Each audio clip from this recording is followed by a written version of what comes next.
Good evening and welcome back. Tonight we're diving into one of the most controversial and fascinating archaeological mysteries of our time. As always, let me know where in the world you're listening from. Get cozy, settle in, and let's begin. High on a limestone plateau in southeastern Turkey, beneath layers of soil and centuries of silence, lie the remains of something that should not exist. Not according to everything we thought we knew about human history. Not according to the carefully constructed timeline that places the first temples, the first cities, the first stirrings of civilization thousands of years after this place was already ancient. The site is called Göbekli Tepe, which translates simply to Potbelly Hill in Turkish. But there is nothing simple about what lies beneath that unassuming name. Imagine standing on that hilltop today. The wind carries the scent of wild grasses and dry earth. In the distance, the modern city of Şanlıurfa sprawls across the plain, its minarets catching the afternoon sun. But turn your eyes downward to the excavation trenches cut into the tell, and you're looking at something that existed when most of Europe was still covered in ice, when mammoths still roamed the steppes, when the ancestors of everyone alive today were scattered in small bands across the continents, living lives we can barely imagine. The stones that emerge from those trenches are massive. Not massive in the way of a large boulder or an impressive rock formation. Massive in a way that speaks of human ambition and determination. Each T-shaped pillar was quarried from the limestone bedrock, shaped with stone tools, transported across uneven ground, and erected in precise positions within carefully planned circular structures. The largest weigh 50 tons. 50 tons of limestone, moved and positioned by people who had no metal, no wheels, no draft animals. Just human muscle, wooden rollers perhaps, ropes made from plant fibers, and an extraordinary degree of coordination and planning. For thousands of years, this hilltop held its secrets close. Shepherds grazed their flocks across its gentle slopes, never suspecting that beneath their feet lay something that would one day force us to question everything we believed about our ancestors. Local farmers knew the area as a place where limestone fragments protruded from the soil. They called it Potbelly Hill, because of the rounded shape of the tell, that artificial mound created by centuries of human activity layered one atop the other. But to them it was just another hill in a region full of ancient sites, nothing particularly special, certainly nothing worth investigating closely. The site was first noted in 1963 by a survey team from the University of Chicago and the University of Istanbul. They were conducting an archaeological survey of the region, documenting sites that might be of interest for future excavation. They examined the broken limestone slabs scattered across the hill and concluded, rather dismissively, that this was nothing more than a Byzantine cemetery. Another unremarkable burial ground in a region rich with ruins from countless civilizations. The broken stones were probably old grave markers. The slight elevation of the tell was simply the accumulated debris of centuries of burials. Nothing to see here. They noted the location in their survey report, filed it away in the archives, and moved on. The site was forgotten once more, returned to the shepherds and their flocks. It would take 3 more decades before someone looked at Göbekli Tepe with different eyes. In 1994, a German archaeologist named Klaus Schmidt visited the site. Schmidt was no ordinary archaeologist. He had spent years excavating at Nevali Chori, another pre-Pottery Neolithic site about 20 miles from Göbekli Tepe. At Nevali Chori, he had uncovered T-shaped pillars, monumental architecture, and elaborate stone carvings dating to the 9th millennium BC. The site had been partially excavated before it was flooded by the construction of the Ataturk Dam, and Schmidt had seen firsthand the sophistication of Neolithic architecture in this region. He knew what to look for. When Schmidt examined the hill, he immediately recognized that something was different. The limestone fragments weren't random grave markers. They were too large, too deliberately shaped. He could see worked stone, surfaces that had been pecked and ground smooth. He noticed the distinctive T-shape of some fragments, identical to the pillars he had found at Nevala Chori, and he observed that the density of worked stone was far too great for a simple cemetery. This was something bigger, something older, something that had been waiting to be rediscovered. Schmidt began excavations the following year, in 1995, and what emerged from the earth, slowly and methodically over the seasons that followed, would shake the foundations of archaeology itself. It would force textbooks to be rewritten. It would spark debates that continue to this day. and it would make Klaus Schmidt's name forever linked with one of the most important archaeological discoveries of the century. The structures at Göbekli Tepe are massive, circular enclosures formed by enormous T-shaped limestone pillars, some standing more than 16 feet tall and weighing up to 10 tons each. To put that in perspective, 10 tons is roughly the weight of 6 or 7 automobiles. Imagine moving that much weight without machinery, without metal tools, without wheels. Now imagine doing it repeatedly, dozens of times, to create multiple structures across a hilltop. The logistics alone are staggering. These aren't rough-hewn stones hastily shaped and dumped into place. They're precisely carved, their surfaces smoothed and finished with care. The T-shape is consistent across all the pillars, suggesting a shared design vocabulary, a common understanding of what these structures should look like. Each pillar was quarried from the limestone plateau itself, visible in ancient quarries just a few hundred yards from the main excavation site. In those quarries, archaeologists have found pillars in various stages of completion, still partially attached to the bedrock. One can imagine the ancient workers returning to these quarries season after season, chipping away at the stone, gradually freeing each massive pillar from the earth that held it. But it's the carvings that truly set Göbekli Tepe apart, that transform these impressive stones from mere architectural elements into something approaching art, into vehicles for meaning and symbol and story. The T-shaped pillars are covered with elaborate reliefs, images carved with such skill and attention to detail that they remain crisp and recognizable 11,000 years after they were created. Animals dominate the imagery, but not in a way that suggests simple decoration or random choice. The creatures depicted are specific, detailed, recognizable. Each animal is rendered with an understanding of its anatomy, its characteristic postures and movements. There are foxes with bushy tails, their fur suggested by careful pecking and smoothing of the stone surface. The foxes appear frequently, which is curious because they're not major prey animals. They don't provide much meat compared to gazelles or aurochs. This raises questions about their significance. Based on similar patterns at other ancient sites, they could have been totemic animals or clan symbols. Their repeated appearance suggests they held some kind of meaning for the builders, though without written records, we can only infer their importance from the attention given to depicting them. Snakes slither across some stone surfaces, their bodies rendered in sinuous curves, their scales sometimes indicated by fine detailing. In many later cultures, snakes have been associated with the underworld, with rebirth and transformation because they shed their skin. Whether the builders of Göbekli Tepe shared similar symbolic frameworks remains unknown. Their understanding of these creatures may have differed entirely from later interpretations we're more familiar with. Wild boars appear with pronounced tusks, captured mid-charge or in profile, their strength and aggression evident even in stone. These were dangerous animals, capable of goring a hunter, formidable opponents that required courage and skill to hunt. Given the risk involved in hunting them, their depiction might represent a form of honoring their power or acknowledging the bravery required to face them, though this interpretation draws on patterns seen in other hunting cultures rather than direct evidence from the site itself. Gazelles are shown mid-leap, their graceful motion frozen in limestone. These were likely the primary prey animals for the hunters who built and used this site. The bones found at Göbekli Tepe are overwhelmingly from gazelles, suggesting they were the staple meat source. The connection between their prominence in the archaeological record and their frequent depiction in the carvings could indicate their importance to the community, though whether this was spiritual, practical, or both remains a matter of interpretation. Aurochs appear too, those massive wild cattle that stood 6 feet tall at the shoulder and weighed nearly a ton. These were the ancestors of modern domestic cattle, but they were fierce and dangerous in their wild state. Hunting an aurochs was a major undertaking, requiring coordinated effort from multiple hunters.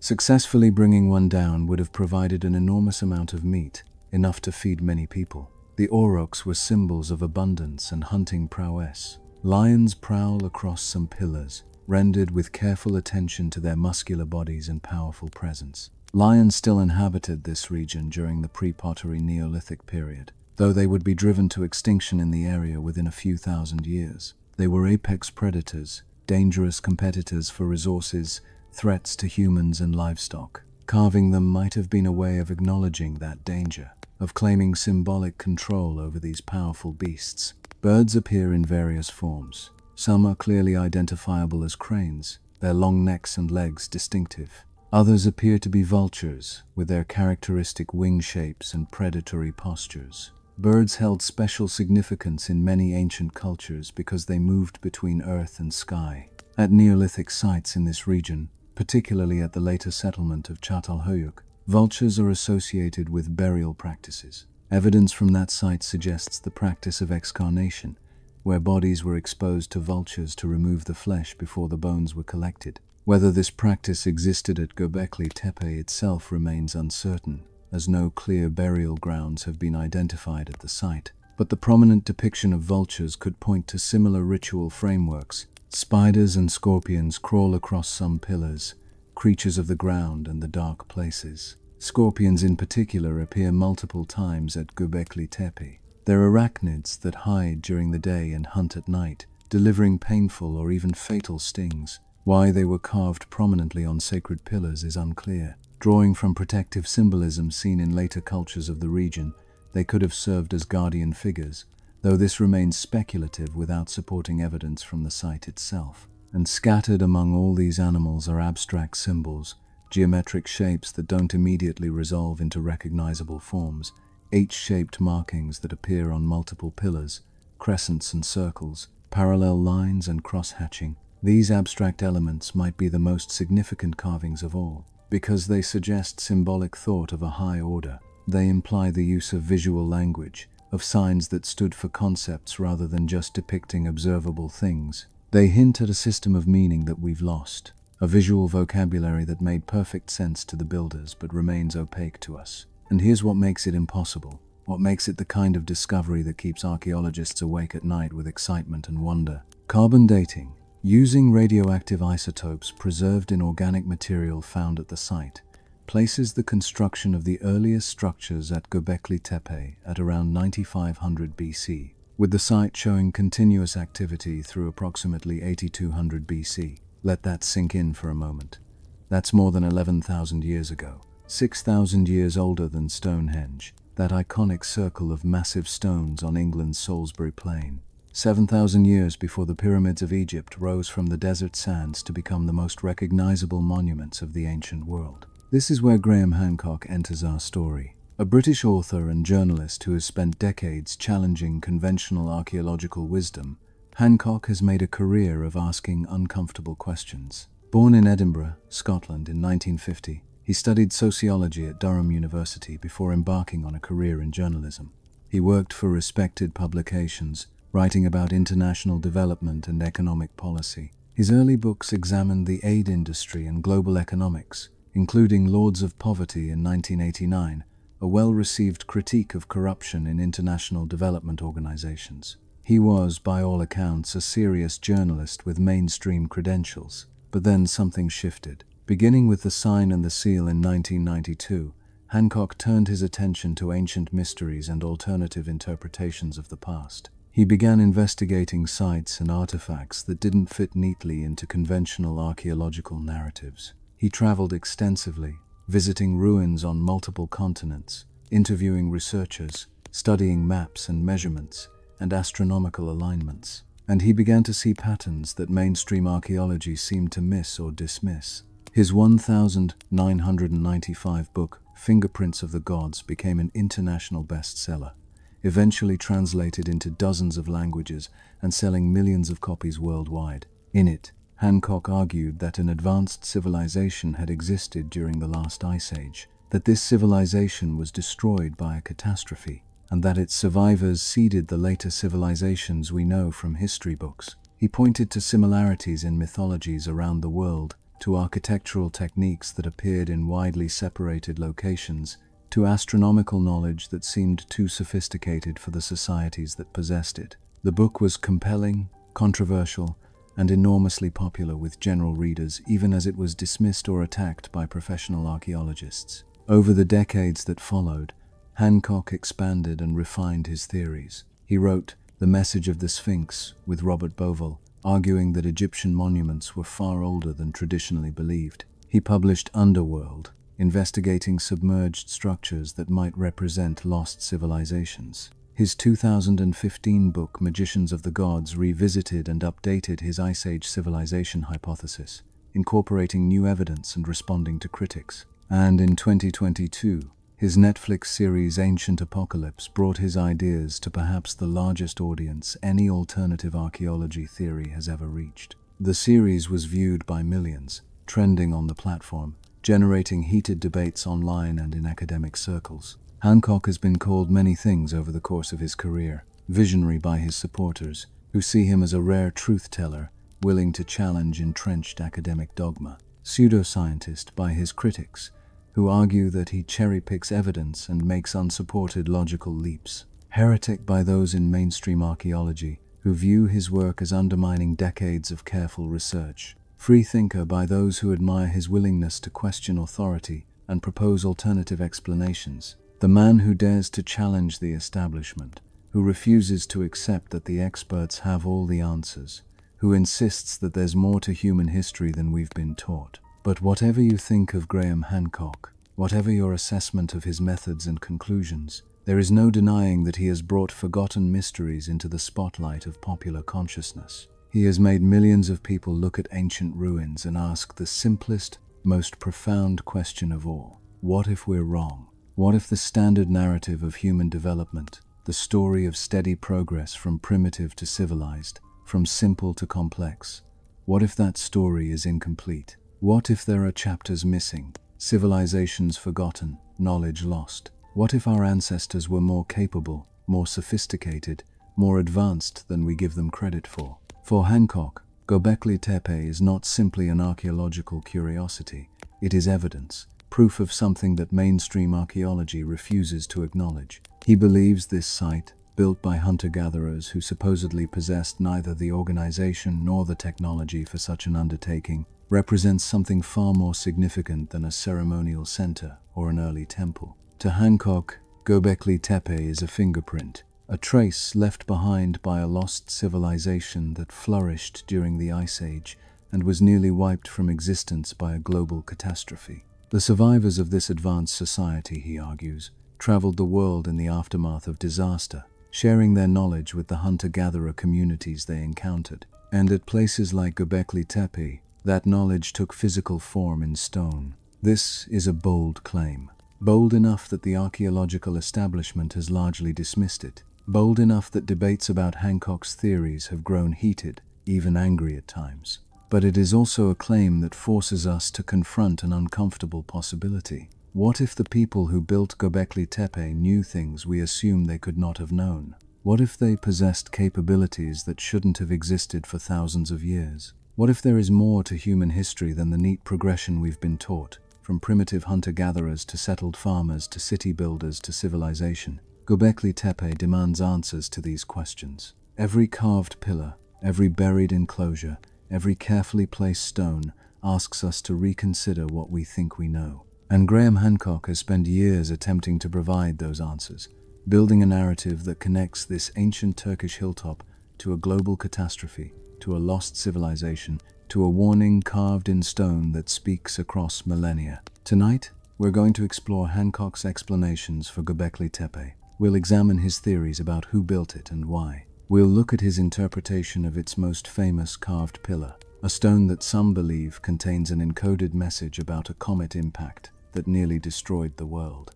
We'll consider the evidence he presents and the criticisms leveled against his ideas. We'll hear from the archaeologists who work at the site and who reject Hancock's conclusions. And we'll grapple with the central mystery that makes Göbekli Tepe so captivating. How did hunter-gatherers 11,000 years ago create something that challenges everything we thought we understood about the dawn of human civilization? The answers aren't simple, the debate isn't settled, but the questions, those ancient questions carved into stone pillars on a Turkish hilltop, deserve to be asked. So let's begin our journey into the past, into controversy, into the mystery of Göbekli Tepe. Before we can understand Graham Hancock's theories about Göbekli Tepe, we need to establish what we actually know about the site. Not speculation, not interpretation. The hard archaeological facts that even Hancock's critics and supporters agree upon. Because Göbekli Tepe's physical reality is remarkable enough without adding layers of theory on top of it. The site sits on the highest point of an elongated mountain ridge in the Cermuş Mountains of southeastern Turkey, about 10 miles northeast of the ancient city of Şanlıurfa. From this elevated position, the Harran Plain stretches out below, a landscape that 11,000 years ago would have looked dramatically different from today's semi-arid expanse. Back then, this was paradise. Lush vegetation covered the hills, rivers flowed year-round, attracting migrating birds. Herds of gazelle and wild cattle grazed across grasslands. Stands of wild wheat and barley rippled in the breeze. Pistachio trees and almond trees offered their bounty. This was a land of plenty, a hunter-gatherer's dream landscape where food was abundant and life was, by Neolithic standards, relatively easy. The structures at Göbekli Tepe occupy a tell, an artificial mound formed by centuries of human activity and construction. Archaeological surveys using ground-penetrating radar and geomagnetic techniques have revealed that the site is far larger than initial excavations suggested. As of 2021, less than 5% of Göbekli Tepe has been excavated. The majority of the site still lies buried, waiting. What we've uncovered so far comprises multiple layers of construction spanning at least 1,500 years of continuous or intermittent use. The earliest structures, what archaeologists call Layer 3, date to the Pre-Pottery Neolithic A period, roughly 9500 to 8800 BC. These are the monumental, circular enclosures that have captured the world's imagination. Each enclosure follows a similar pattern. A roughly circular or oval perimeter wall, constructed of smaller limestone blocks, surrounds a floor that was sometimes made of terrazzo, a form of polished lime plaster. Within each enclosure, limestone pillars are arranged in a circle, and at the center stand two much larger pillars, positioned to face one another. The pillars themselves are engineering marvels. The T-shape is distinctive and deliberate, with a broader top section that gives each pillar an anthropomorphic quality. They look, as Klaus Schmidt observed, like stylized humans, headless figures standing eternal watch. The largest of these pillars reach heights of 16 to 18 feet and weigh as much as 50 tons. They were quarried from the limestone plateau just a few hundred yards away, where archaeologists have found ancient quarries with partially carved pillars still attached to the bedrock, abandoned mid-creation for reasons we can only guess. How did Stone Age builders transport these massive stones? No one knows for certain. No metal tools have been found at the site. No evidence of wheels or draft animals from this period. What has been found is an abundance of flint tools, thousands and thousands of stone hammers, blades, scrapers, and boring tools. The builders of Göbekli Tepe worked with stone to shape stone, using techniques that were time-consuming but effective. They would have pecked and chipped at the limestone, shaping it while it was still in the quarry, then used wooden rollers or sledges to move it,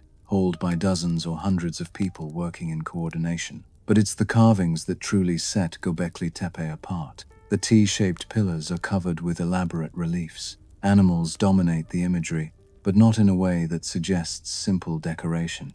The creatures depicted are specific, detailed, recognizable. There are foxes with bushy tails, snakes slithering across stone surfaces, wild boars with pronounced tusks, gazelles mid-leap, aurochs, those massive wild cattle that would not be domesticated for thousands of years, lions prowling, birds in flight, including what appear to be vultures and cranes. Spiders and scorpions crawl across some pillars, and scattered among the animals are abstract symbols, geometric shapes, H-shaped markings, crescents and circles. Some pillars also feature what appear to be human attributes, arms bent at the elbow, hands positioned at the waist or chest, rendered in bas-relief on the narrow sides of the T-shaped stones. These anthropomorphic details reinforce the impression that the pillars represent beings, not gods perhaps, but ancestors or spirits or some concept that the builders held sacred enough to monumentalize in stone. The enclosures were not built all at once.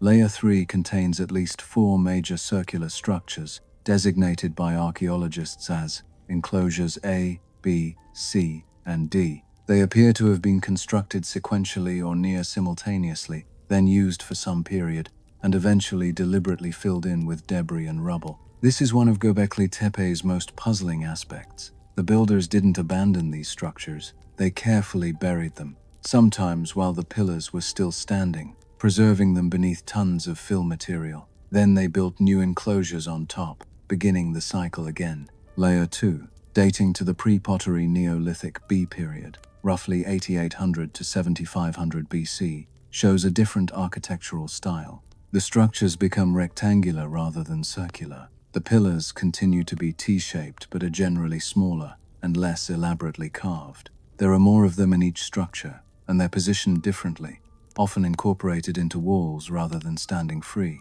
This later phase suggests a shift in the site's purpose or in the society that maintained it, though what exactly changed remains unclear. What's conspicuously absent from Göbekli Tepe is any evidence of permanent habitation.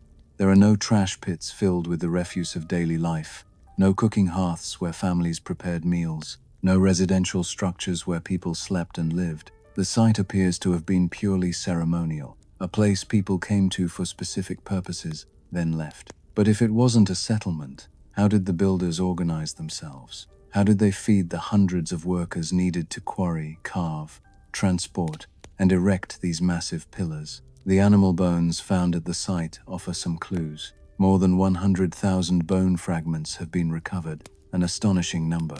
Analysis shows these are almost entirely from wild species. Gazelles dominate the assemblage, followed by wild cattle, wild boar, and other game animals. The bones bear cut marks and show evidence of butchering. They've been split open to extract marrow. This was food consumed at the site, likely in the context of feasts, ritual gatherings where communities came together, perhaps from distances of 50 or even 100 miles, to participate in ceremonies that involved shared meals on a massive scale. The site also yielded over 7,000 grinding stones, suggesting intensive processing of wild cereals. This is significant because it indicates that while the builders of Göbekli Tepe had not yet fully transitioned to agriculture, they were using wild grains extensively. They understood plant processing. They had the technology to turn wild wheat and barley into edible flour. They were, in many ways, on the cusp of the agricultural revolution, standing at the threshold between the mobile hunter-gatherer lifestyle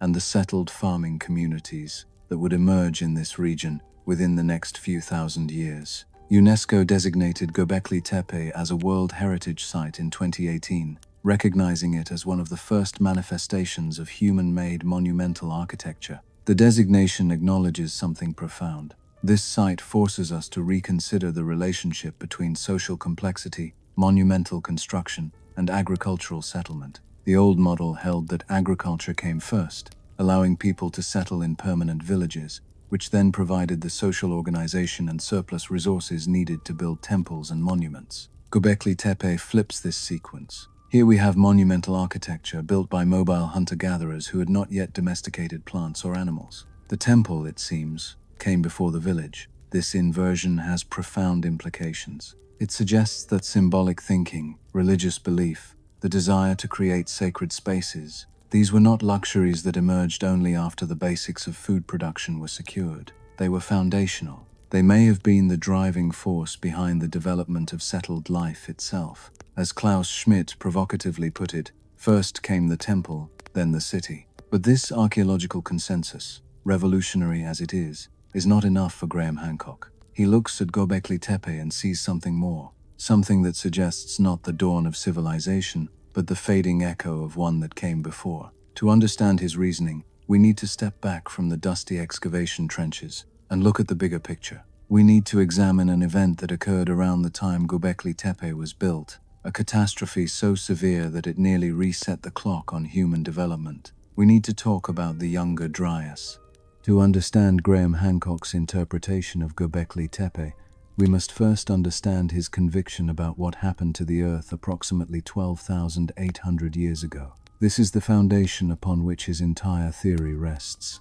Without this cataclysm, his ideas about lost civilizations and survivor teachers make little sense. With it, Göbekli Tepe transforms from an impressive but explainable archaeological site into something potentially revolutionary. The Younger Dryas is an established scientific fact. It is a geological period named after Dryas octopetala, a small flowering plant with white petals that thrives in cold, Arctic conditions. This plant became widespread across Europe during this period, preserved in pollen records and sediment cores, giving scientists a clear marker for when and where the cold conditions prevailed. The period began abruptly around 10,800 BC, though some estimates place it closer to 12,900 years ago, and lasted approximately 1,200 years, ending around 9600 BC. During this time, global temperatures plummeted. End quote. In some regions, particularly in the northern hemisphere, temperatures dropped by as much as 10 degrees Celsius, or 18 degrees Fahrenheit, within a matter of decades, or even, according to some evidence, within years. To understand just how dramatic this was, imagine the climate where you live suddenly shifting to match conditions 500 or 1,000 miles further north. Growing seasons shortening, winters becoming harsher and longer, rivers and lakes freezing that had never frozen before. The disruption to human and animal populations would have been catastrophic. Ice sheets that had been steadily retreating as the world warmed after the last ice age suddenly surged forward again. Glaciers advanced. Landscapes that had been becoming habitable turned once more into frozen wastelands. The world, which had been on a trajectory toward the warmth and stability of the Holocene, the current geological epoch we still live in, suddenly lurched back into near-glacial conditions. And then, just as abruptly as it began, it ended. The cold snap released, temperatures rebounded, the ice retreated, and the Holocene proper began. What caused the Younger Dryas has been debated for decades, ever since geologists first identified this distinctive period in ice cores and sediment records. The mainstream geological explanation involves changes in ocean circulation, particularly the shutdown of the Atlantic meridional overturning circulation, the massive system of ocean currents that includes the Gulf Stream. This current system acts like a conveyor belt, moving warm water from the tropics northward and cold water southward. It moderates climate across much of the northern hemisphere, keeping Europe significantly warmer than it would otherwise be at such high latitudes. The theory suggests that as the North American ice sheet, called the Laurentide ice sheet, retreated during the warming period after the last ice age, massive amounts of glacial meltwater accumulated in North America. This meltwater, held back by ice dams, eventually broke through and flooded catastrophically into the Atlantic Ocean. Some geologists believe it flowed through the St. Lawrence Valley. Others suggest it flowed through the Mackenzie River into the Arctic Ocean. Regardless of the route, the influx of enormous volumes of fresh water disrupted the salinity and temperature patterns that drive ocean circulation. The dense, salty water that normally sinks in the North Atlantic and drives the circulation system was diluted by this fresh water. The circulation slowed or stopped, and without that warm current bringing heat from the tropics, temperatures across the northern hemisphere plummeted. The disruption to the oceanic system triggered a cascade of climate effects that threw the world back into cold conditions for over a millennium. This explanation is elegant and well supported by various lines of evidence. Geologists have found clear markers of massive meltwater floods in North America. They've identified the timing of these floods in sediment cores. They've modeled the effects of freshwater influx on ocean circulation, and the timing matches the beginning of the Younger Dryas remarkably well.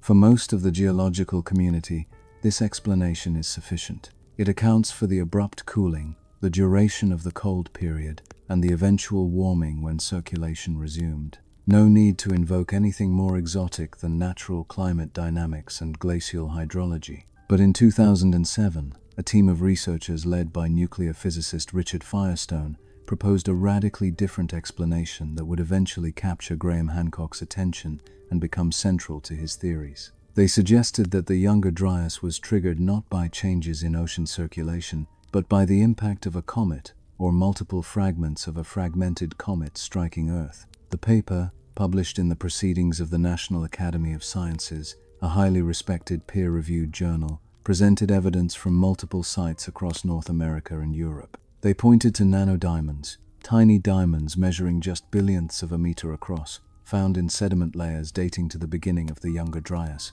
These nanodiamonds can form under the extreme pressures and temperatures of impacts or explosions. They identified unusual concentrations of platinum and iridium, rare elements more common in cosmic objects than in Earth's crust. They documented spherules, tiny glassy beads formed when rock is instantly melted to temperatures of thousands of degrees and then thrown into the air where it cools into perfect spheres. They found magnetic grains with specific characteristics consistent with impact processes, and they noted a widespread layer of carbon-rich material. what they called a black mat, consistent with massive wildfires that burned across vast regions simultaneously. All of this evidence, Firestone and his colleagues argued, pointed to one conclusion. Approximately 12,800 years ago, Earth was struck by fragments of a disintegrating comet. The impact or impacts would have had multiple devastating effects: direct destruction at the impact sites, tsunamis if any fragments hit the ocean, instant vaporization of ice if fragments hit the glaciers covering North America, massive wildfires from burning ejecta raining down across thousands of miles, a pall of smoke and dust thrown into the atmosphere, blocking sunlight and causing rapid cooling, and disruption to ocean circulation from the sudden influx of meltwater. The Younger Dryas, in this view, was not caused by a gradual melting of ice dams but by a catastrophic impact event. This became known as the Younger Dryas impact hypothesis. It remains intensely controversial. Many scientists have criticized the evidence, questioned the methodology, and proposed alternative explanations for the geological signatures. The debate has been fierce, with research papers published supporting and refuting various aspects of the hypothesis. No definitive impact crater from this period has been identified, though a massive crater beneath the Greenland ice sheet, discovered in 2018, called the Hiawatha Crater, has been proposed as a potential candidate. The dating is uncertain, and debate continues. Graham Hancock embraced the Younger Dryas impact hypothesis early and enthusiastically. For him, it provided a mechanism that explained phenomena he had been investigating for years: the sudden disappearance of Ice Age megafauna across North America, the flood myths that appear in cultures around the world, the archaeological evidence of massive disruptions in human populations during this period, and most significantly for our purposes, the timing of sites like Göbekli Tepe, built almost immediately after the Younger Dryas ended. In Hancock's interpretation of events, the impact was catastrophic beyond imagination. When fragments of the comet struck Earth, according to this theory, they hit multiple locations. One or more struck the Laurentide ice sheet, a massive glacier that covered much of North America. Hancock proposes that the impact instantly vaporized enormous volumes of ice, creating floods of biblical proportions. Water cascaded across the continent in walls hundreds of feet high, carrying blocks of ice the size of buildings. These ice boulders ground across the landscape like planetary-scale erasers, scouring the Earth, obliterating everything in their path. The impacts also triggered firestorms. Burning material ejected into the atmosphere rained down across thousands of miles. 10% of Earth's vegetation burned, according to some estimates. 25% of edible biomass was destroyed. The skies filled with smoke and ash, blotting out the sun. Temperatures plummeted. The few humans who survived the initial impacts faced a world transformed into a nightmare. Starvation, darkness, cold beyond anything they had experienced. And then, for 1,200 years, the cold persisted. The Younger Dryas was not a brief catastrophe, but a prolonged crisis. For Hancock, this explains something that has puzzled researchers for decades. Around 12,000 years ago, roughly coinciding with the end of the Younger Dryas, we see the sudden appearance of many things we associate with civilization. Agriculture emerges independently in multiple locations around the world. Settled villages appear. Monumental architecture begins. Complex social structures develop. The traditional explanation is that these developments were gradual, the result of slow cultural evolution. But Hancock argues the timing is too coincidental. All of these advances cluster around the same time period. They appear not gradually but explosively, as if sparked by some catalyst. Hancock's proposed explanation: these weren't independent developments. They were, according to his theory, the result of survivors from an advanced Ice Age civilization sharing their knowledge with the hunter-gatherer communities they encountered. The comet impact had destroyed this advanced society, leaving only scattered survivors. These survivors, whom Hancock calls the magicians of the gods, carried their knowledge to different parts of the world. They taught agriculture, they introduced architectural techniques, they shared astronomical knowledge, and at places like Göbekli Tepe, they helped construct monuments that would preserve their warnings about the disaster that had befallen them. This is where Göbekli Tepe becomes crucial to Hancock's theory. The site was built almost exactly at the end of the Younger Dryas period. The earliest enclosures date to around 9500 BC, just a few hundred years after the Cold Period ended. For Hancock, this timing is not coincidental. Göbekli Tepe was built by people who remembered the catastrophe, who were perhaps taught by survivors of a more advanced civilization, who felt compelled to create something permanent, something that would last, something that would warn future generations about what had happened and what could happen again. The sophistication of Göbekli Tepe supports this interpretation. In Hancock's view, how did hunter-gatherers, people who supposedly lived in small mobile bands, organize the labor needed to build these structures? How did they possess the astronomical knowledge that appears to be encoded in the site's layout? How did they develop the artistic skills evident in the elaborate carvings? The mainstream archaeological explanation invokes the inherent capabilities of human societies, the power of religious motivation, the gradual accumulation of knowledge over generations. But Hancock sees this as inadequate. He believes the level of sophistication at Göbekli Tepe implies knowledge transfer, the fingerprints of a lost civilization. The Younger Dryas impact hypothesis provides the narrative framework for this transfer. It explains why this advanced civilization left so little physical evidence. The impact destroyed it. It explains the timing of early civilizations emerging after the Younger Dryas. The survivors shared their knowledge. It explains the prevalence of flood myths and catastrophe stories in cultures around the world, their memories of the real disaster. And it explains why sites like Göbekli Tepe were built with such care and permanence. They were meant to last through the next catastrophe, to preserve knowledge for whoever came after. Critics point out that this scenario requires accepting several controversial propositions: that an advanced civilization existed during the Ice Age despite the absence of cities, writing, or metal tools; that this civilization was virtually entirely destroyed by the impact, leaving almost no archaeological trace; that its survivors were capable of traveling globally and communicating with Stone Age hunter-gatherers; that those hunter-gatherers then built monuments incorporating this advanced knowledge.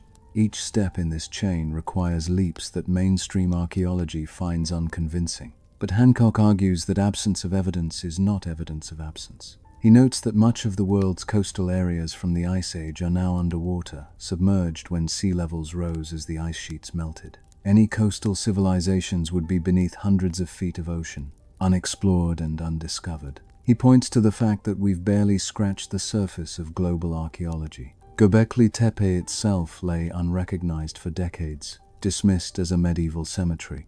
How many other sites remain buried, unexcavated, misidentified? The Younger Dryas impact hypothesis remains unproven. The scientific debate continues, with evidence accumulating on both sides. Some researchers have published studies identifying what they believe are clear markers of impacts. Others have published rebuttals explaining the same evidence through terrestrial processes. The hypothesis has gained more mainstream attention in recent years, but it is far from accepted as fact. Yet regardless of the hypothesis's ultimate validity, the Younger Dryas period itself is real. The climate catastrophe happened.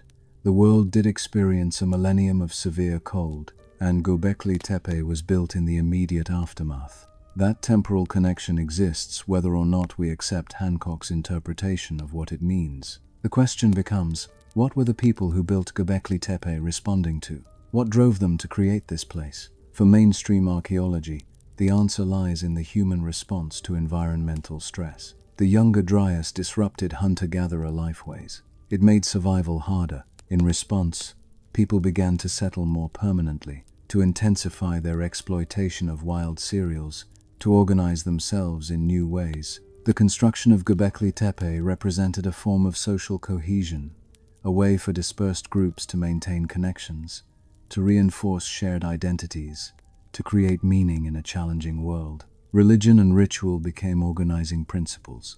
For Hancock, the answer goes deeper.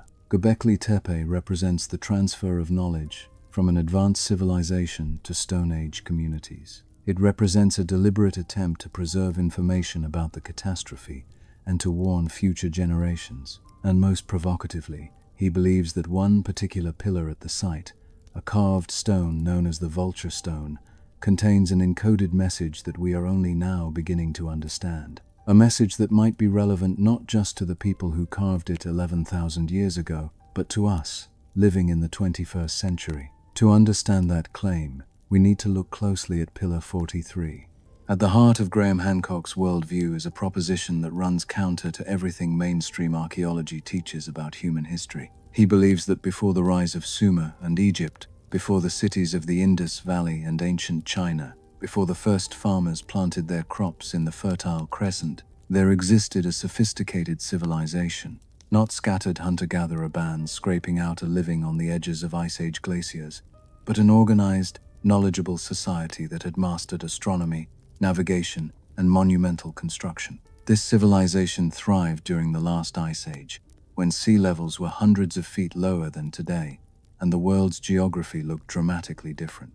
And then, approximately 12,800 years ago, it was almost entirely destroyed by the comet impact that triggered the Younger Dryas. This is not a new idea. Speculation about lost civilizations has existed for millennia. Plato wrote about Atlantis in the 4th century BC, describing an advanced island nation that sank beneath the waves. Ignatius Donnelly published Atlantis, the Antediluvian World in 1882, arguing that Atlantis was real and that it had seeded civilizations around the globe. Throughout the 20th century, various authors proposed different versions of the lost civilization narrative. Ancient astronaut theorists like Erich von Däniken suggested extraterrestrial visitors taught primitive humans. Others invoked Atlantis or Mu or Lemuria, lost continents that left no trace except in myth and legend. Hancock's version differs from these earlier speculations in several important ways. He explicitly rejects ancient astronaut theories. He does not invoke aliens or extraterrestrial intervention. The advanced civilization he proposes was human, built by our ancestors using terrestrial knowledge and technology. He also does not claim to have found this civilization's cities or ruins. He acknowledges that the direct physical evidence is sparse to non-existent. Instead, he argues that we see this lost civilization's fingerprints, traces, and influences, knowledge that appears where it should not, monuments that seem to require capabilities their builders supposedly lacked, and most importantly, a global pattern of myths and legends that describe a great catastrophe and the wise survivors who came after. For Hancock, Göbekli Tepe is one of the most important fingerprints. It represents the moment when survivors from the lost civilization made contact with the hunter-gatherer communities of Anatolia.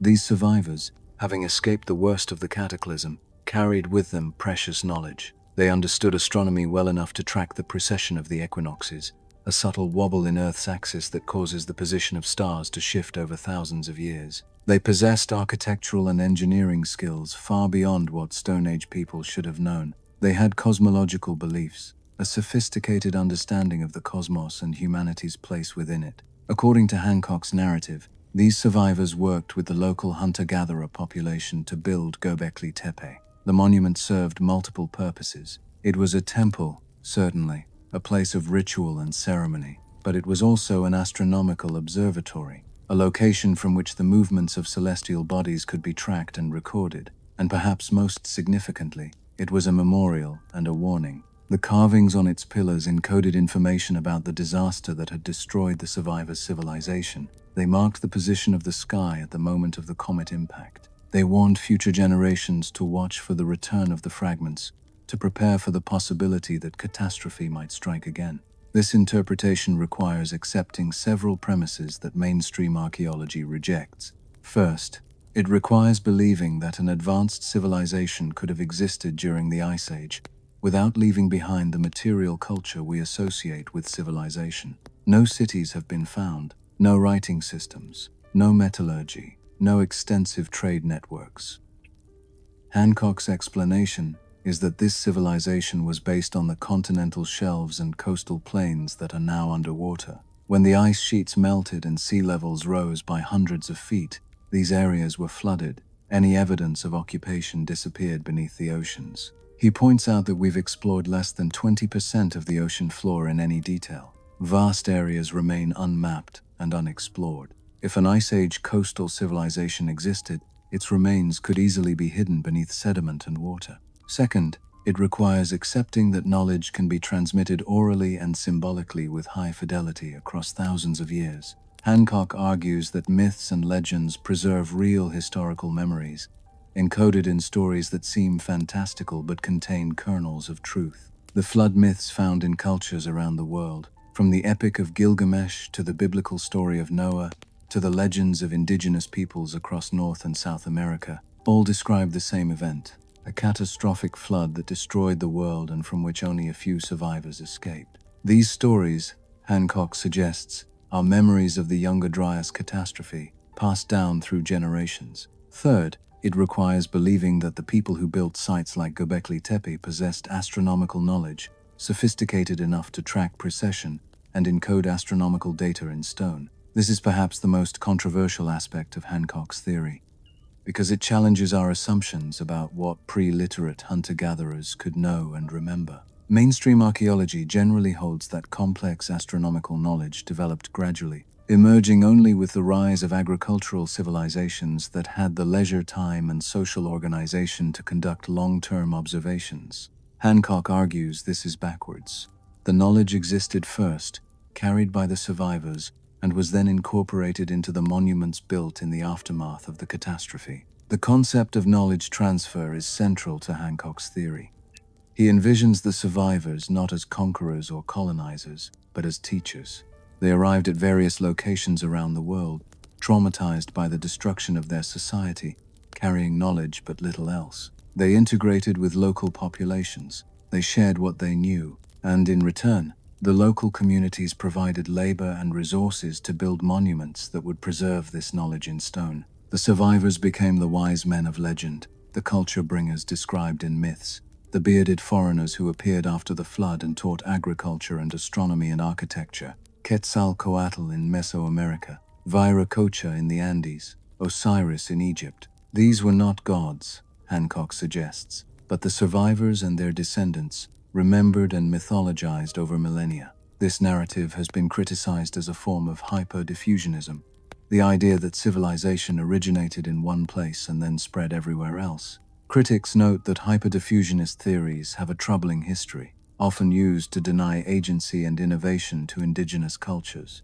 The underlying implication of such theories is that certain peoples could not have developed complex societies on their own, that they needed outside help. Hancock has been accused of perpetuating this problematic framework, even as he insists his theories have nothing to do with race or ethnicity. He responds to these criticisms by arguing that he is not denying the capabilities of ancient peoples. The hunter-gatherers who built Göbekli Tepe were clearly sophisticated and skilled. The question is where certain specific types of knowledge came from. Did these hunter-gatherers independently develop complex astronomical understanding? Did they devise on their own the architectural principles evident in the site's construction?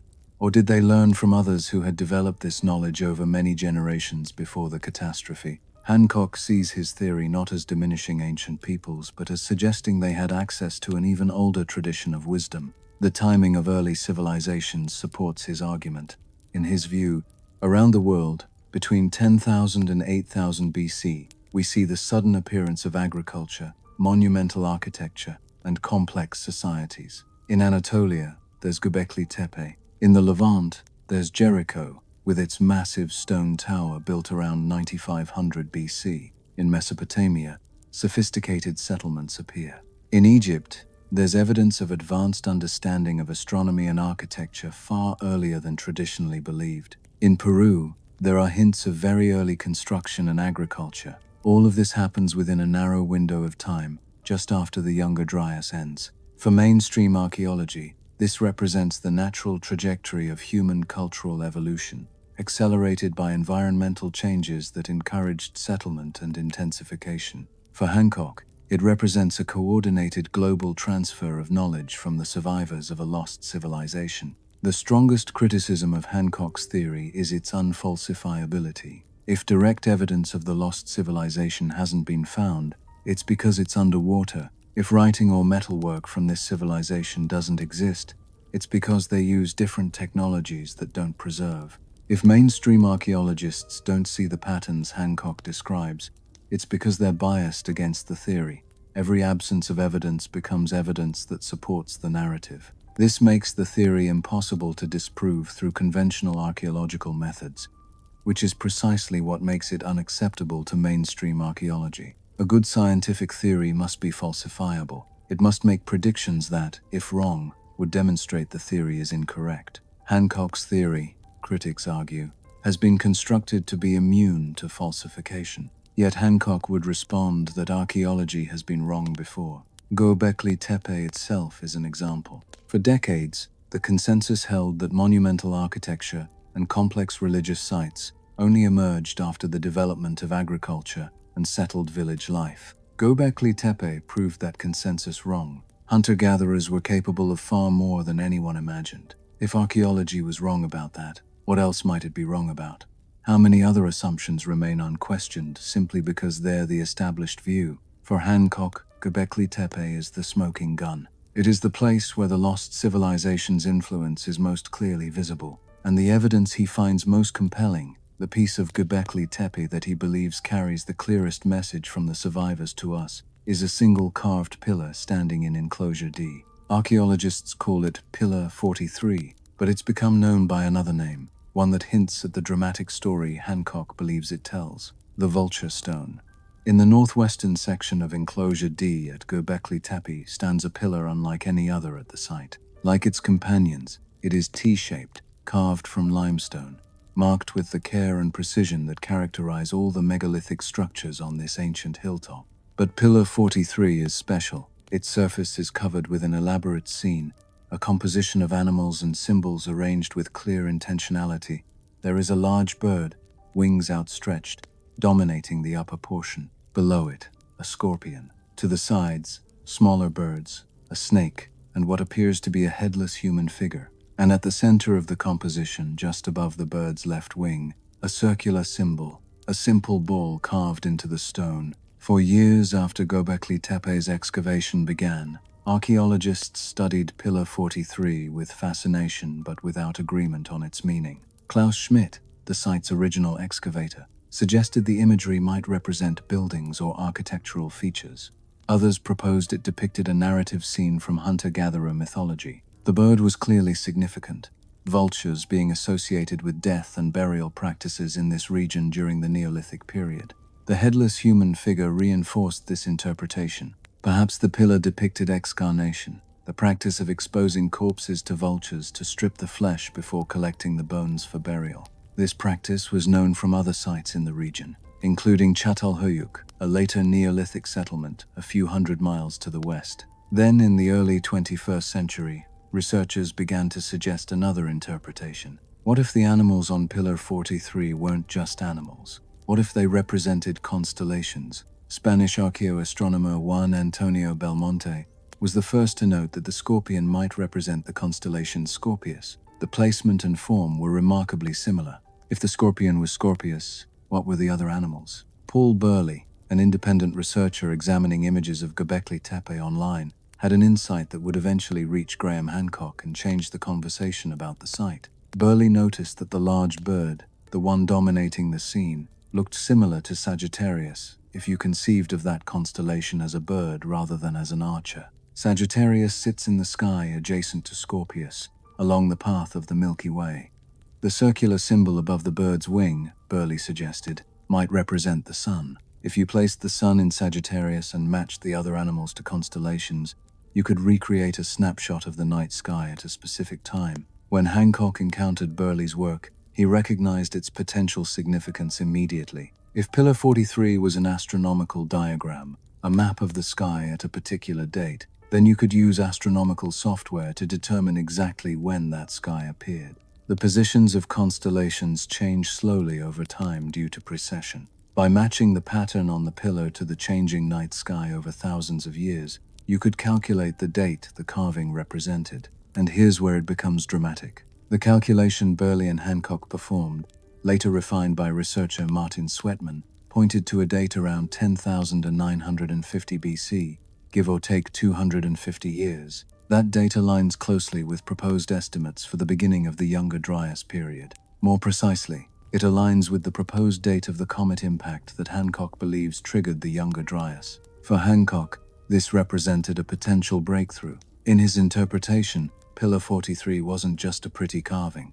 It was a date stamp, a memorial marking the moment of catastrophe. The builders of Göbekli Tepe had, according to this reading, encoded in stone the precise configuration of the sky on the day their world ended. Or rather, the day the world of the advanced civilization that taught them ended. The pillar was saying, "This is when it happened. This is the day the comet struck. Remember." But Hancock saw something even more significant in the pattern. When you calculate the precession of the equinoxes forward from 10,950 BC, the sun in Sagittarius at winter solstice appears at another very specific time, between 1960 and 2040 AD. Right now, our time. To Hancock, this suggested that the message encoded in the Vulture Stone was dual purpose. It marked the date of the ancient catastrophe, yes, but it also pointed to our era as a time of potential danger. The comet that struck 12,800 years ago might return.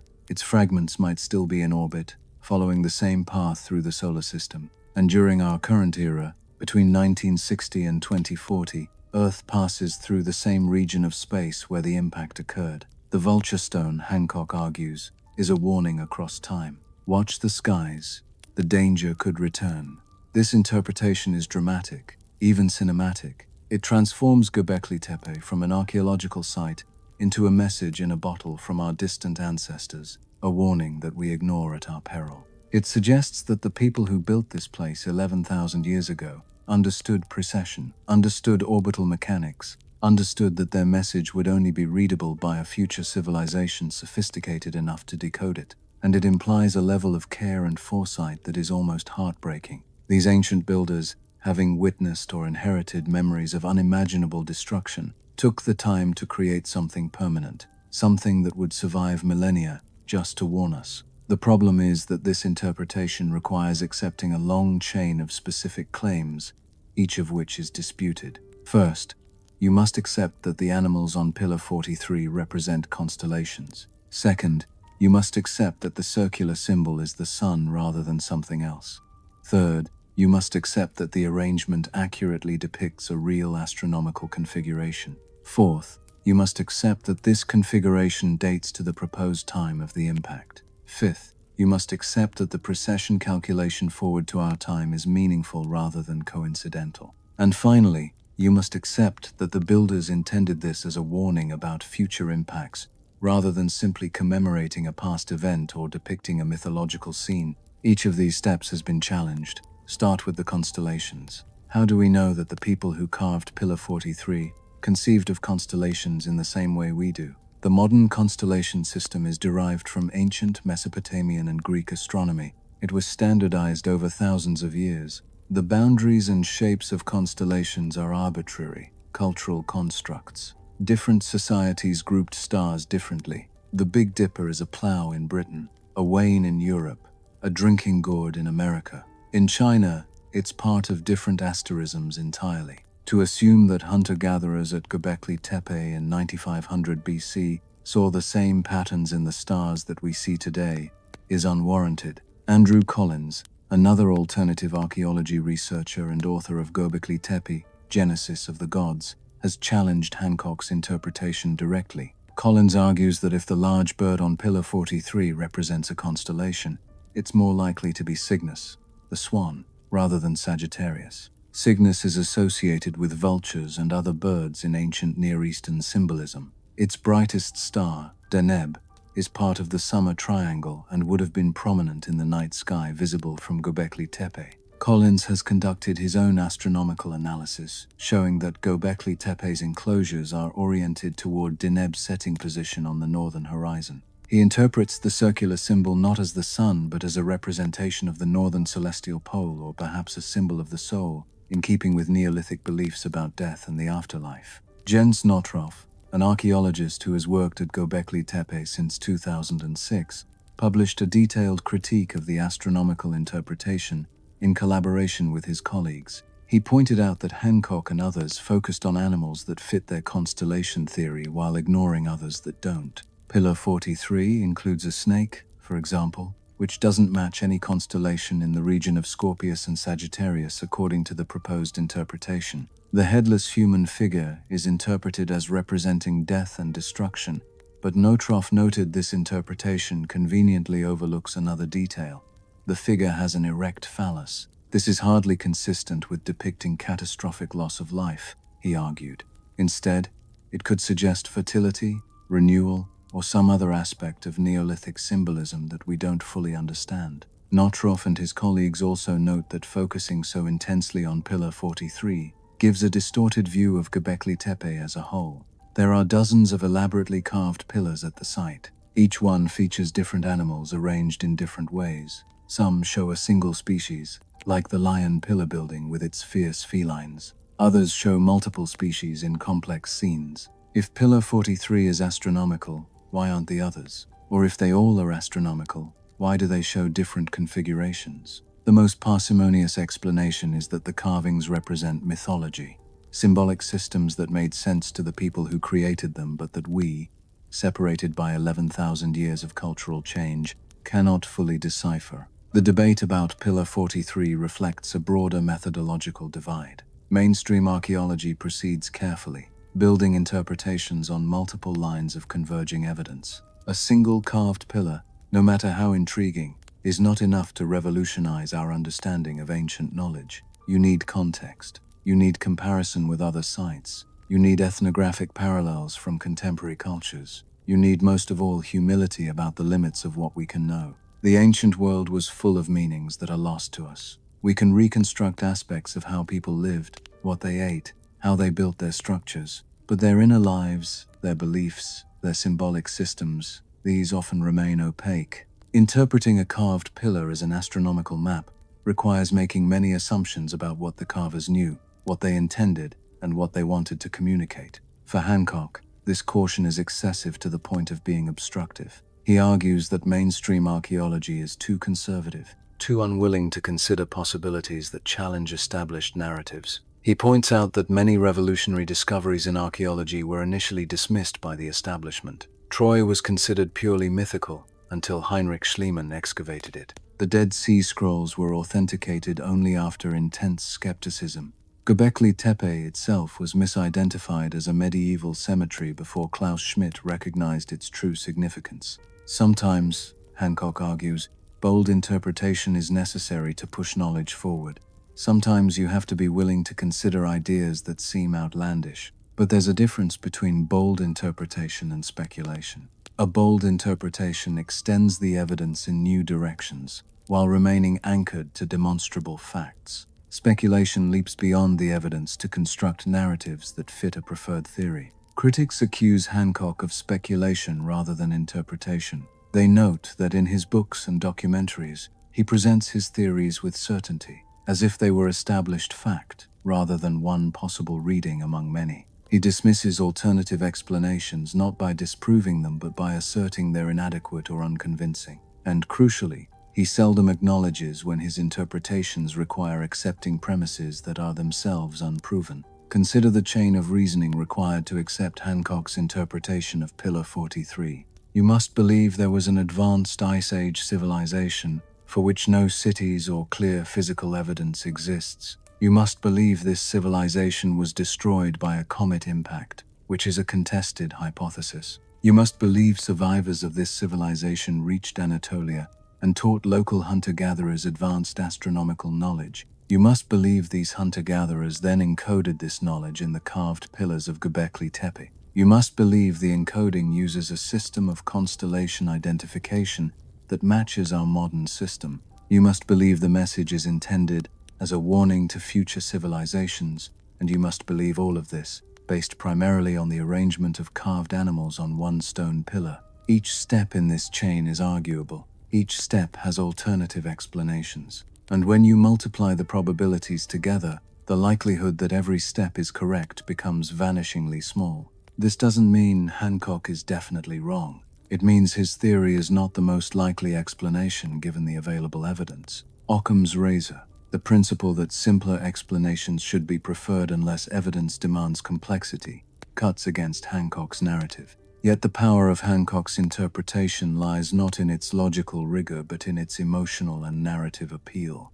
The idea that ancient people tried to warn us about cosmic danger is compelling. It speaks to our desire to connect with the past, to believe that our ancestors cared about our survival, that we're part of a story that stretches back thousands of years. It transforms Göbekli Tepe from a fascinating but remote archaeological site into something immediate and urgent. And in an age where many people distrust institutions and experts, Hancock's narrative of our archaeological establishment dismissing revolutionary evidence because it threatens their comfortable assumptions resonates powerfully. The Vulture Stone remains enigmatic. What did its carvers intend? What story were they telling? We may never know with certainty. The people who created it left no written explanation. They had no alphabet, no way to annotate their work for future viewers. The pillar stands in silent testimony to a worldview we can only glimpse through the veils of time. Perhaps it depicts the sky, perhaps it narrates a myth, perhaps it memorializes a real event, or perhaps it means something entirely different, something that would make sense to a Neolithic mind but that our modern consciousness cannot grasp. The mystery is part of Göbekli Tepe's enduring fascination, and Graham Hancock's dramatic interpretation, whether correct or not, has ensured that millions of people know about this ancient site and wonder about its secrets. When Graham Hancock's theories about Göbekli Tepe reached a global audience through his books and especially through the Netflix series Ancient Apocalypse, the archaeological community responded with alarm and frustration. The Society for American Archaeology issued a rare public statement criticizing the series. They argued that it devalued the archaeological profession, dismissed decades of careful research, and promoted ideas that have been thoroughly debunked. Individual archaeologists took to social media, academic blogs, and popular media to push back against what they saw as the spread of pseudo-archaeology on a massive platform. The response was more intense than previous reactions to alternative archaeology content. Part of this reflected the sheer reach of Netflix as a platform. Ancient Apocalypse was viewed by millions of people worldwide within weeks of its release, far more than would ever read an academic journal article, attend a university lecture on Neolithic archaeology, or even pick up a popular archaeology book. Hancock's theories, whether sound or not, were reaching an audience that mainstream archaeologists could never access through their traditional channels of communication. Academic papers reach a few thousand readers at most. University lectures reach a few hundred. But a Netflix documentary reaches millions globally, transcending language barriers and geographical boundaries. And the format of the show, with Hancock as the sole authority figure visiting sites and offering his interpretations without meaningful counterargument or critical analysis, meant that viewers were getting a very one-sided presentation of complex archaeological questions. There were no debates, no opposing viewpoints given equal time, no archaeologists from the sites being visited allowed to present the mainstream interpretation alongside Hancock's alternative reading. Viewers who knew nothing about Göbekli Tepe or the Younger Dryas or Pre-Pottery Neolithic archaeology were being introduced to these subjects through Hancock's lens exclusively. They were hearing his theories presented with confidence and production values that made them seem authoritative, even definitive. For archaeologists who have dedicated their careers to understanding these sites and periods, this was deeply frustrating. They had spent years,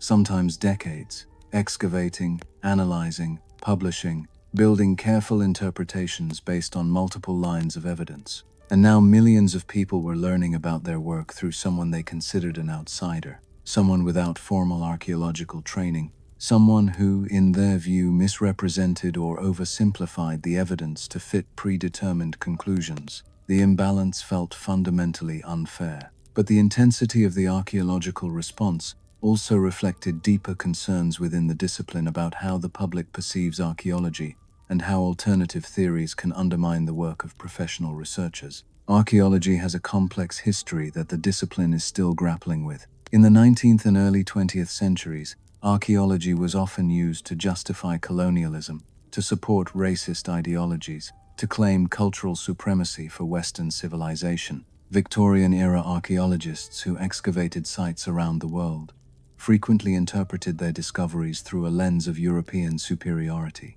They assumed, often without evidence, that non-European peoples could not have built sophisticated structures without outside help from more advanced civilizations. This led to theories of lost white races, mysterious vanished peoples who supposedly taught primitive locals how to build monuments and cities. These theories weren't just wrong scientifically, they were harmful socially and politically. They stripped indigenous peoples of credit for their ancestors' achievements. They denied the innovation and capability of non-Western cultures. They reinforced colonial hierarchies and racist assumptions about human capacities. And crucially, they were used to justify continued colonial exploitation and cultural destruction. If the ancestors of colonized peoples couldn't have built their own monuments without outside help, the reasoning went, then they obviously needed European oversight and guidance now. Modern archaeology has worked hard to correct these mistakes and atone for this troubled history. The discipline now emphasizes collaboration with descendant communities, respect for indigenous knowledge systems, careful attention to cultural context, and recognition that ancient peoples around the world were fully capable of innovation, organization, and sophisticated cultural expression without needing outside teachers or advanced predecessors. This represents a fundamental shift in how archaeology approaches the past, moving away from diffusionist explanations that invoke mysterious civilizations spreading knowledge, and toward recognizing independent development and local innovation. When Hancock proposes that sites like Göbekli Tepe were built with knowledge transferred from a lost civilization, even though he doesn't explicitly frame this in racial terms and indeed actively rejects any racial interpretation of his theories, critics argue that he's reviving the structure of those old, discredited narratives. He's suggesting that local people needed outside help, that they couldn't have achieved what they did purely through their own capabilities. The specific identity of this outside civilization may be different from the Victorian theories, may not be racially coded in the same way, but the fundamental narrative structure remains the same. Local achievement is explained by external influence rather than indigenous innovation. Hancock vigorously rejects these criticisms. He argues that his theories have nothing to do with race or ethnicity. The lost civilization he proposes was human, like any other. Its survivors were not superior beings but simply people who had developed certain knowledge over time, and the hunter-gatherers they worked with were clearly highly capable, as evidenced by the monuments they built. He sees the accusations of racism as attempts to silence alternative viewpoints by associating them with toxic ideologies. His supporters argue that the archaeological establishment uses these accusations as weapons to avoid engaging with evidence that challenges orthodox theories. The debate over Göbekli Tepe specifically has centered on several key questions. First, who was capable of building it? 5. Hancock argues that the sophistication of the site implies knowledge transfer from an advanced civilization. Archaeologists respond that this underestimates what hunter-gatherer societies can achieve. The evidence from Göbekli Tepe itself shows that the builders were organizing large-scale construction projects, processing wild cereals, conducting elaborate feasts, and creating art of remarkable skill. All of this was done by people living primarily as hunter-gatherers. There's no need to invoke outside teachers. Human beings are innovative. Given the right circumstances, small-scale societies can accomplish extraordinary things through cooperation and accumulated knowledge. Klaus Schmidt, who excavated Göbekli Tepe until his death in 2014, always maintained that the site was the work of the local hunter-gatherer population. He estimated that building the structures would have required coordinated labor from hundreds of people, but not more than that. The quarrying techniques were simple. The tools found at the site were consistent with local flint-working traditions. The artistic style of the carvings showed clear connections to earlier Natufian art from the broader Levantine region. Everything about Göbekli Tepe fits within the existing framework of Neolithic development in Upper Mesopotamia. It's revolutionary, yes, because it shows that monumental architecture preceded agriculture and settlement, but it's not inexplicable. Second, what about the astronomical knowledge? This is where the debate gets technical. Hancock and those who support astronomical interpretations of Göbekli Tepe's pillars argue that the precision of the alignments and the sophistication of the encoded information require advanced understanding. Archaeologists respond with several counterarguments. First, they question whether the claimed alignments and astronomical correspondences are real or are the result of pattern-matching bias. When you look at enough ancient structures and carvings, you can find apparent matches to all sorts of astronomical phenomena. Some will be genuine, others will be coincidental. Distinguishing between them requires rigorous statistical analysis, not just visual comparison. Second, archaeologists note that many cultures have sophisticated astronomical knowledge without being technologically advanced in other ways. Polynesian navigators crossed the Pacific Ocean using their understanding of stars, currents, and wildlife behavior without metal tools or written records. Indigenous Australian peoples have songlines and astronomical traditions that preserve detailed knowledge over thousands of years. North American indigenous groups tracked solstices and equinoxes to create calendars for agricultural and ceremonial purposes. Astronomical knowledge doesn't require literacy, cities, or contact with outside civilizations. It requires careful observation, good memory, and cultural transmission. All human societies are capable of this. Third, what is the quality of the evidence? Here's where mainstream archaeologists become most critical of Hancock's approach. They argue that he cherry-picks evidence that supports his theories while ignoring or downplaying evidence that contradicts them. At Göbekli Tepe, for instance, he focuses intensely on Pillar 43 and its possible astronomical significance. But what about the other pillars? What about the clear connections between Göbekli Tepe's art and the broader artistic traditions of the Pre-Pottery Neolithic period? What about the flint tools, the animal bones, the grinding stones, all of which fit perfectly with what we know about hunter-gatherer lifeways in this region during this period? Archaeologists who work at Göbekli Tepe and related sites emphasize continuity.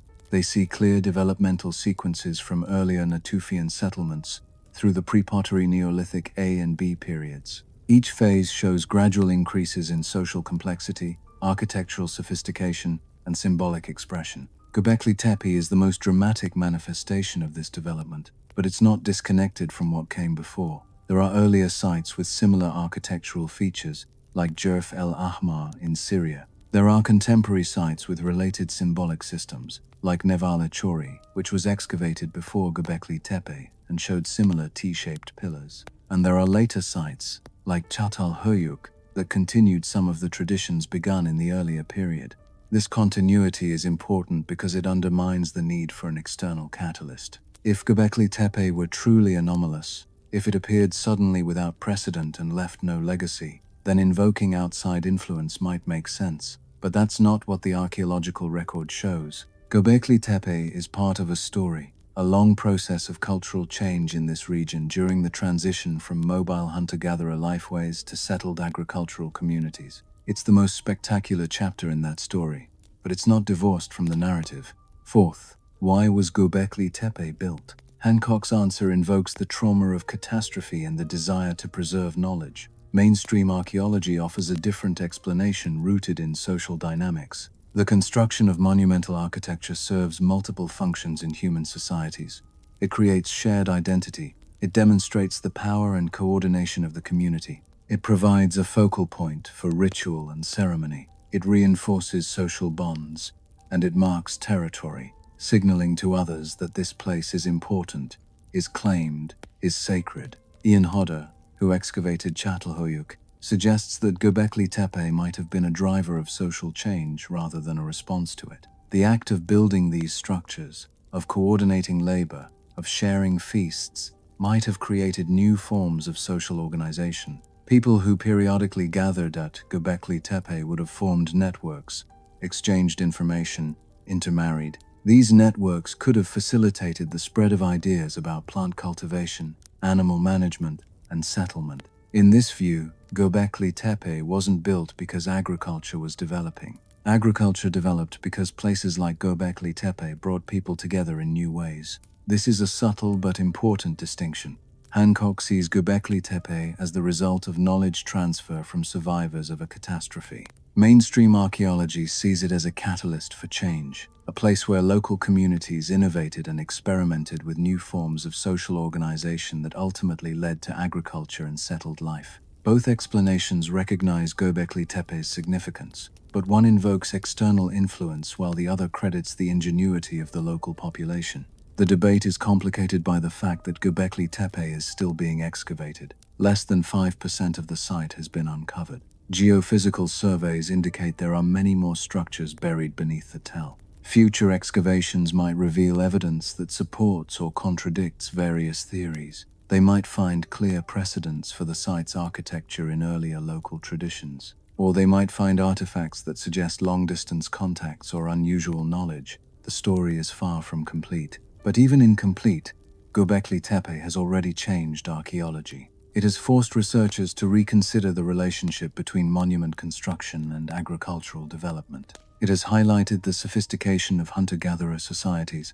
It has shown that symbolic thought and religious behavior were central to human culture much earlier than previously believed. These are revolutionary insights, and they don't require invoking lost civilizations to be significant. Mainstream archaeologists worry that Hancock's popularization of alternative theories obscures these genuine insights. When the conversation becomes about Atlantean survivors and comet impacts, the real story of human innovation and cultural evolution gets lost. The hunter-gatherers of Göbekli Tepe deserve credit for what they accomplished. They don't need outside teachers to make their achievements impressive. They were us. Human beings just like us, with the same intelligence and creativity, working within the constraints of their time and place to create something extraordinary. That story, the true story of Göbekli Tepe as mainstream archaeology understands it, is more than remarkable enough. Beneath the specific debates about Göbekli Tepe, about astronomical alignments and comet impacts and lost civilizations, lies a more fundamental question. What were humans capable of 11,000 years ago? This question matters because how we answer it shapes our understanding of human nature itself, our trajectory as a species, and our place in the story of civilization. The traditional narrative of human development, the one taught in schools and presented in textbooks until very recently, follows a straightforward progression. Humans evolved as hunter-gatherers, living in small nomadic bands, moving with the seasons to follow game and gather wild plants. Life was difficult, resources were scarce, social organization was minimal. Then, around 10,000 years ago in the Fertile Crescent, and independently in other locations around the world, the agricultural revolution began. People started deliberately planting crops and domesticating animals. This allowed them to settle in permanent villages. Settled life led to surplus production, which enabled specialization of labor. Some people became artisans, priests, administrators. Population grew.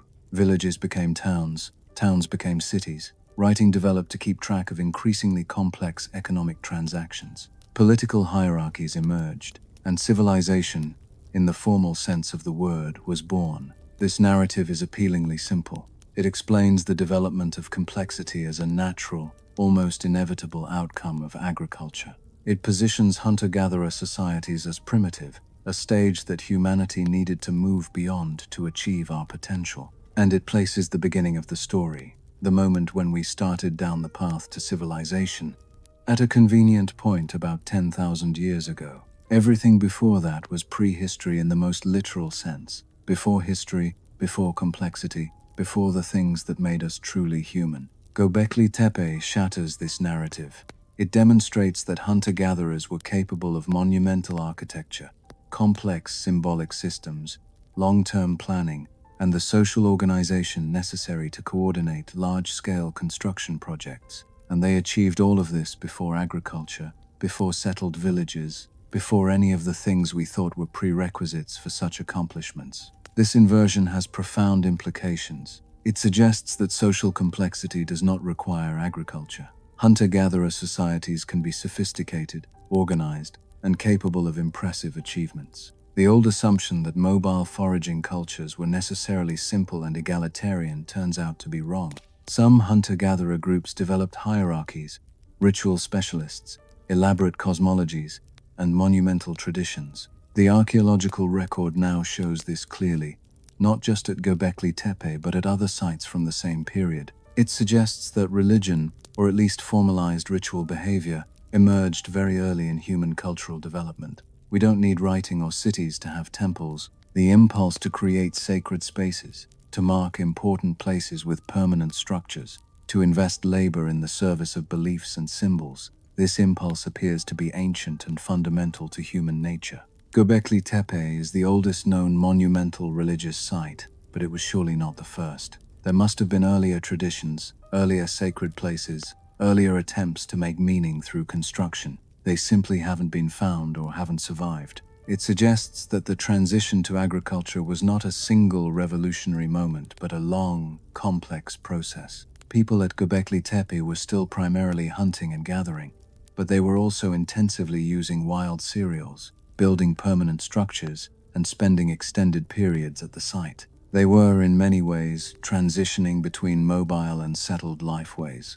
Agriculture didn't cause civilization. Rather, agriculture and civilization emerged together, in tandem, each reinforcing the other in a feedback loop that eventually transformed human society completely. For mainstream archaeology, these implications are exciting but manageable. They require revising old models and creating new ones, but they don't overturn the fundamental framework. Humans evolved, cultures developed, knowledge accumulated, societies became more complex. The details of this process are being refined, but the broad outline remains intact. We are still telling a story about human ingenuity, innovation, and gradual progress. For Graham Hancock, the implications are more radical. He sees Göbekli Tepe as evidence that the standard story is not just incomplete but fundamentally wrong. He argues that the level of sophistication at the site cannot be explained by gradual cultural evolution. It requires a leap, a sudden injection of knowledge from outside.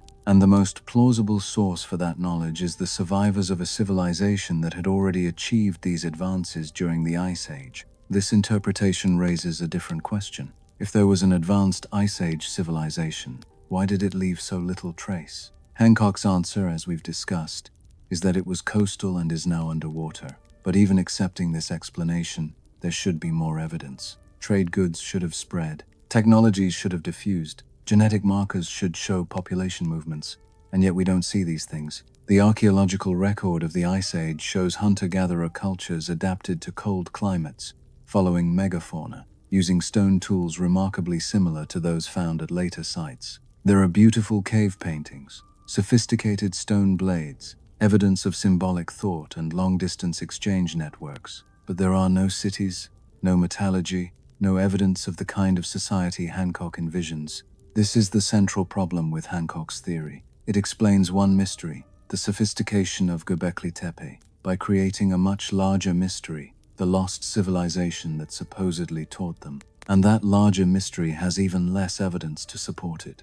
Mainstream archaeology can explain Göbekli Tepe without invoking outside influence. The explanation may be complex, involving social dynamics, environmental pressures, cultural innovation, and gradual accumulation of knowledge, but it uses only elements we know existed. It doesn't require positing something that has never been found. Yet there is something unsatisfying about dismissing Hancock's ideas entirely, not because his specific theories are convincing, but because they tap into a legitimate question. How much don't we know about the human past? How many sites remain undiscovered, buried, or destroyed? How confident can we be that the archaeological record is complete enough to rule out significant gaps in our knowledge? Consider how recently Göbekli Tepe itself was recognized. The site had been identified in 1963 but was misinterpreted as a medieval cemetery. For more than 30 years, one of the most important archaeological sites in the world was dismissed and ignored. If that can happen with a site above ground, clearly visible, how many other sites might exist underwater, in unexplored regions, or under assumptions that prevent their recognition? The oceans cover 70% of Earth's surface. During the Ice Age, when sea levels were hundreds of feet lower, vast areas now underwater were coastal plains and continental shelves. These would have been the most attractive places for human habitation, with access to marine resources, temperate climates, and productive ecosystems. If any advanced cultures existed during the Ice Age, they would logically have been coastal, and those coastal areas are now beneath the sea. We have explored only a tiny fraction of the ocean floor in detail. Could there be ruins down there? Lost settlements? Evidence of cultures more sophisticated than we assume? Mainstream archaeology says probably not. The underwater archaeology that has been conducted in these areas has found evidence of Ice Age coastlines, yes, and even some submerged sites, but they're consistent with hunter-gatherer occupation, not with advanced civilizations. Stone tools, animal bones, the remains of simple shelters, nothing that suggests cities or complex societies. If such evidence existed, we would expect to have found at least some indication of it by now. But absence of evidence is not evidence of absence. This principle cuts both ways. Hancock uses it to argue that we can't rule out his lost civilization. Critics use it to argue that we should not accept the existence of something for which we have no evidence. Both positions have merit, The truth is that our knowledge of Ice Age humanity is incomplete. It will always be incomplete. We're reconstructing the past from fragmentary remains, and vast swaths of that past are inaccessible to us. This brings us to perhaps the most important implication of Göbekli Tepe and the debates surrounding it. The site reminds us how much we still have to learn. Every excavation, every new discovery, has the potential to change our understanding. Archaeology is not a completed discipline with all answers firmly established. It is an ongoing process of inquiry, revision, and discovery. New technologies like LiDAR and ground-penetrating radar are revealing sites that were invisible before. New dating techniques are refining chronologies. New theoretical frameworks are allowing us to ask different questions and see patterns we missed before. Göbekli Tepe was revolutionary because it challenged assumptions. It forced archaeologists to reconsider the capabilities of hunter-gatherers, the origins of monumental architecture, and the relationship between social complexity and subsistence strategies. These were good challenges. They made the field stronger. In the same way, even if Graham Hancock's specific theories are wrong, his willingness to ask uncomfortable questions serves a purpose. He forces archaeologists to explain their reasoning, to justify their interpretations, to engage with public interest in the ancient past. The danger comes when speculation is presented as fact, when theories become narratives that admit no doubt, when criticism is dismissed as close-mindedness or conspiracy. These tendencies exist on both sides of the debate. Some mainstream archaeologists are indeed too quick to dismiss alternative ideas. Some alternative researchers are indeed too cavalier with evidence and too willing to see patterns that aren't there. The ideal is a middle path. Open-mindedness combined with rigor, creativity combined with evidence, wonder combined with skepticism. Göbekli Tepe deserves wonder.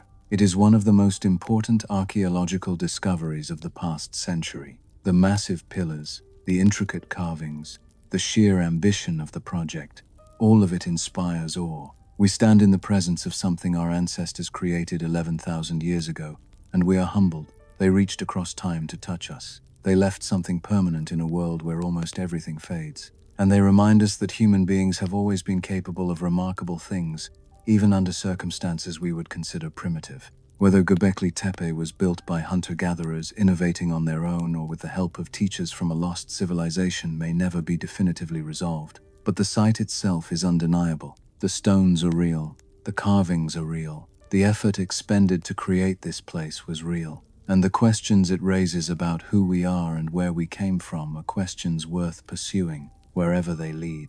The sun sets behind the Gurmush Mountains, casting long shadows across the excavation at Göbekli Tepe. The massive T-shaped pillars stand silent, as they have for 11 millennia, holding their secrets close. Archaeologists pack up their tools for the day.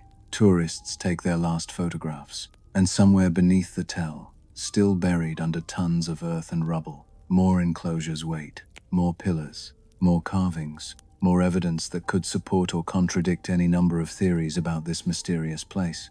Graham Hancock stands at the center of an ongoing debate about Göbekli Tepe and what it means for human history. His theories about lost civilizations, comet impacts, and encoded warnings have reached millions of people. They have inspired wonder, sparked controversy, and forced difficult questions about how we understand the past. Whether his specific interpretations are correct or not, he has succeeded in making Göbekli Tepe matter to the general public in a way that few archaeological sites do. People who would never pick up an academic journal about Neolithic archaeology have watched his documentaries, read his books, and traveled to Turkey to see the site for themselves. The archaeological establishment's response has been largely negative. They see Hancock as promoting pseudoscience, undermining decades of careful research, and perpetuating harmful narratives about ancient peoples needing outside help to achieve greatness. They worry that his popularization of alternative theories makes their own work harder, as they must constantly combat misinformation and explain why the evidence doesn't support his claims. And they are frustrated that platforms like Netflix give enormous audiences to ideas that have been repeatedly debunked by specialists. Both sides in this debate make valid points. Hancock is right that archaeology sometimes becomes too conservative, too unwilling to challenge orthodoxy. History is full of examples where mainstream academics dismissed revolutionary ideas that later proved correct. Continental drift was ridiculed before it became plate tectonics. The impact extinction of the dinosaurs was controversial before it became consensus. New discoveries regularly overturn old assumptions. Caution is necessary, but so is openness to evidence that doesn't fit existing frameworks. But Hancock's critics are also right that speculation must be distinguished from established fact. Göbekli Tepe is remarkable enough without adding layers of unproven theory. The hunter-gatherers who built it were sophisticated, organized, and capable of complex symbolic thought. They don't need to have been taught by survivors from a lost civilization to be impressive. Their achievement stands on its own, and presenting alternative theories as if they were equally supported by evidence, when they are not, misleads people about how archaeology actually works and what we actually know. The truth is that Göbekli Tepe raises more questions than it answers. This is not a failure. It is the nature of archaeology. Every discovery opens new avenues of inquiry. Every question answered generates new questions. We know now that monumental architecture predates agriculture, but we don't know why. We know that hunter-gatherers were capable of impressive social coordination, but we don't know how they organized themselves. We know that the site was deliberately buried, but we don't know why the builders chose to preserve it this way. We know that the carvings depict animals with great skill and apparent intentionality, but we don't fully understand what they meant to the people who carved them. Some of these questions may never be answered. The people who built Göbekli Tepe left no written records. Their language, their myths, their beliefs, all of this is lost to time. We can reconstruct aspects of their lives through archaeology. We can analyze their tools, their food remains, their building techniques. We can make educated guesses about their social organization and ritual practices. But we cannot truly know what they thought, what they feared, what they hoped for. The inner world of Neolithic peoples remains mostly opaque to us. This uncertainty is uncomfortable. We want answers. We want to know definitively who built Göbekli Tepe and why. We want to understand the Vulture Stone, to decode its message if it has one. We want to settle the debate about lost civilizations and comet impacts. But knowledge doesn't always work this way. Sometimes we must accept uncertainty. Sometimes the most honest answer is, we don't know yet. What we do know is that Göbekli Tepe is far from finished, revealing its secrets. As of 2021, less than 5% of the site has been excavated. The rest waits beneath the surface. Future discoveries may clarify current mysteries. They may also introduce new puzzles. Long-term excavation projects take decades. The complete picture of Göbekli Tepe will not emerge in our lifetimes. But each season of digging, each new analysis, each technological advancement in archaeological methodology brings us incrementally closer to understanding. The site has already transformed our understanding of the Neolithic period. It has shown that the transition to agriculture was more complex than we thought, that social complexity predates farming, that religion and monumental architecture are ancient features of human culture. These insights don't require accepting Graham Hancock's theories. They stand on their own, supported by careful analysis of the archaeological record. They represent genuine progress in our understanding of human prehistory. Whether there is more to the story, whether Göbekli Tepe truly contains encoded astronomical knowledge or warnings from a lost civilization, remains to be proven. The burden of proof lies with those making extraordinary claims. Extraordinary claims require extraordinary evidence. So far, that evidence has not been forthcoming. The astronomical interpretations remain contested. The lost civilization remains hypothetical. The comet impact hypothesis, while intriguing, has not achieved scientific consensus. But the debate itself is valuable. It keeps Göbekli Tepe in the public eye. It ensures that resources continue to flow toward excavation and research. It encourages people to think about the deep past, to wonder about our ancestors, to question assumptions. These are good things. As long as the debate remains honest, as long as evidence is evaluated fairly, as long as speculation is clearly labeled as such, the conversation around Göbekli Tepe enriches our understanding even when it doesn't produce definitive answers. For those of us who marvel at ancient mysteries, Göbekli Tepe offers something precious. It reminds us that the past is not fully known, that there are still discoveries to be made, that beneath the surface of the familiar world lie forgotten places and lost knowledge. It invites us to engage with history not as a set of memorized facts, but as an ongoing investigation. And it challenges us to imagine what our ancestors were capable of, to see them not as primitive others, but as people like ourselves, with the same intelligence and creativity, creating meaning in their world just as we create meaning in ours. The massive stone pillars stand on that Turkish hilltop, carved with animals and symbols, arranged in circular enclosures, buried and preserved by people who knew these structures mattered. Whether they were memorializing a catastrophe, mapping the heavens, depicting mythological scenes, or doing something we cannot even guess, they succeeded in creating something that endures. 11,000 years later, we stand before their work and wonder. We ask questions, we debate interpretations, we are humbled by their achievement. And in that humbling and that wondering, we connect with them across the vast gulf of time. That connection, perhaps more than any specific theory about astronomical alignments or lost civilizations, is what makes Göbekli Tepe matter. The stones will stand long after today's debates are forgotten. They will outlast our theories, our books, our documentaries. They will remain silent and massive, waiting for future generations to ask their own questions and construct their own narratives. And maybe, just maybe, centuries or millennia from now, someone will stand where we stand and finally understand what the builders of Göbekli Tepe were trying to tell us. Until then, we can only look and wonder and dig and debate. The mystery endures, the questions remain, and Göbekli Tepe, that ancient hilltop temple, continues to challenge everything we thought we knew about the dawn of human civilization. If you enjoyed this journey into one of archaeology's greatest mysteries, please like this video and subscribe to the channel for more deep dives into historical mysteries. Let me know in the comments what you think about Graham Hancock's theories in Göbekli Tepe. Are there other ancient sites you'd like us to explore? Likes, thank you for listening, and until next time, keep wondering about the mysteries of our past. Good night.